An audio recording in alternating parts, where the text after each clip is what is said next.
Do you see that rough stone appearing on your screen? Well, that's a jade, and after it's been cut, it looks like this. What do you think? It's a beautiful specimen, isn't it? So enough of this, because today I'm going to show you how to identify these stones, just in case you find one lying around. As you've just seen, most of the gemstones you can find in nature are matte and opaque. And to make things more educational, we're going to enlist the help of Dan Hurd, a great gem hunter, who reveals in practice how to find jades in the wild. So get ready, because the content of this video could change the way you look at things. First of all, when we talk about looking for gems including diamonds, the first place that is easy to access and has a good chance of finding gems are rivers. And in the case of jades, we're going to look in the Fraser River in Canada. It is the longest river in British Columbia, with a length of 1,370 kilometers. Its source is in the Rocky Mountains, where many crystals are carried by the current of the waters throughout the riverbed. And it is in this incredible place that our friend Dan Hurd is searching for hidden jades. Take a look at what these rocks look like. Would you say they are jades? Well, some are and some aren't exactly jades. Not everything that shines is gold, right? So the idea here is to choose the best stones, to make a pre-selection. But before I teach you how to identify these stones, you first need to understand what a jade is, and while I explain, we'll follow our friend Dan Hurd's hunt. Jade is classified into two types of mineral, jadeite and nephrite. In short, jadeite is the most resistant and valuable type, and nephrite is cheaper and more fragile. Jadeite is known for its vibrant green color, but it can also occur in other colors, such as white, yellow, brown, and lavender. The most sought-after type of jadeite is imperial jade, which is a rich emerald green color. Nephrite, on the other hand, is a mineral richer in calcium and magnesium.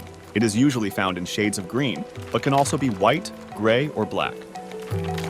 In general, jade has been used for centuries in various forms of art, jewelry, and decorative objects. It has great cultural and historical significance, particularly in East Asia, where it has been considered a symbol of nobility, purity, and longevity for over 4,000 years.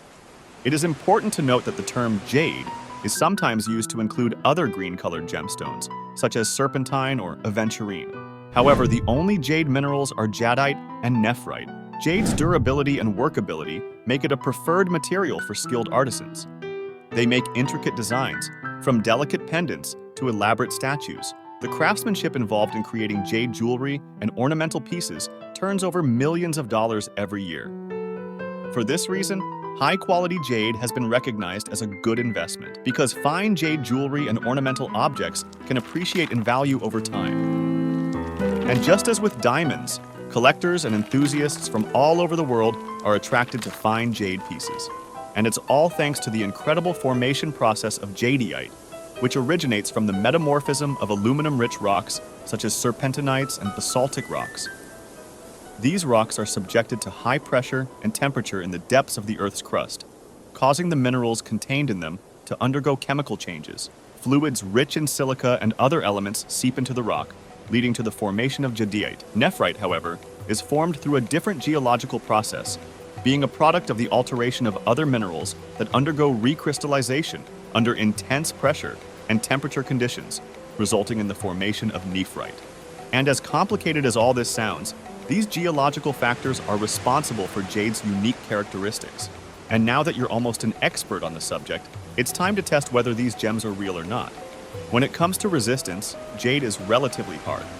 If it's jadeite, it has a hardness of 6.5 to 7 Mohs, similar to quartz. If it's nephrite, it can vary from 6 to 6.5 Mohs. Jade is found in various regions around the world, starting with Myanmar, which has a long history of mining high-quality jades. The Kachin State region produces some of the best jadeite in the world, while China has been an important producer and consumer of jade for centuries. The Xinjiang region, particularly the Hotan area, is well known for its production of nephrite jade, while Guatemala is a notable producer of jadeite. The country is known for its vibrant green jadeite, often called Guatemalan jade, which is highly prized on the international market. A little further north, we have some substantial deposits of high-quality nephrite jade in the Siberian region. Last but not least is Canada, a notable producer of nephrite jade, particularly in British Columbia.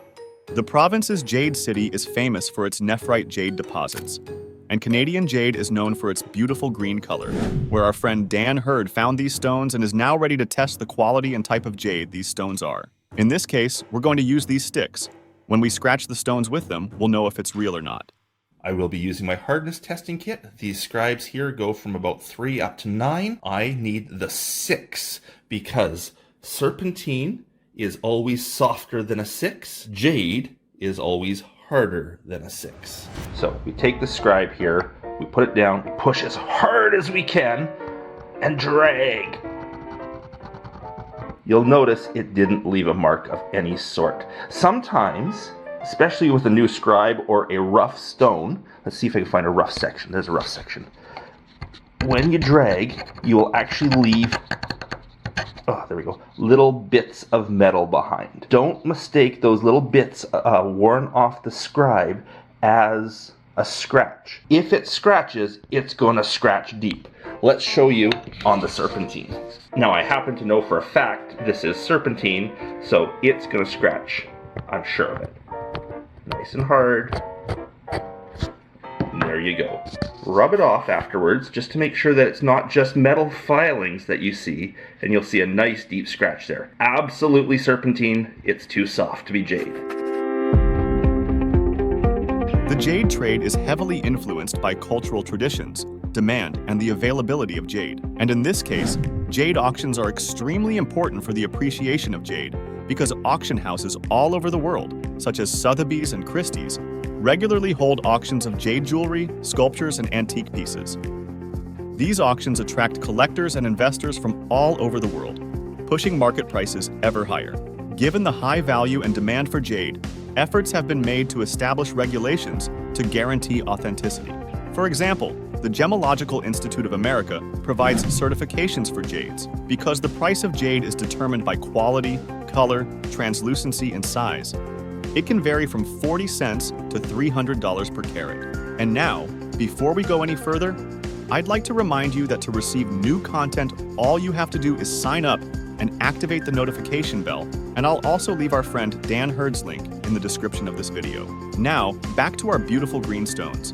Did you know that just like jade, there are green diamonds? And as rare as they may seem, there are many hidden secrets about the real value of these gems, all of which are revealed in this video.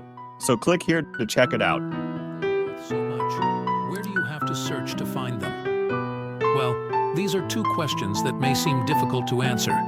But if you know the answer, your life could change overnight. So stick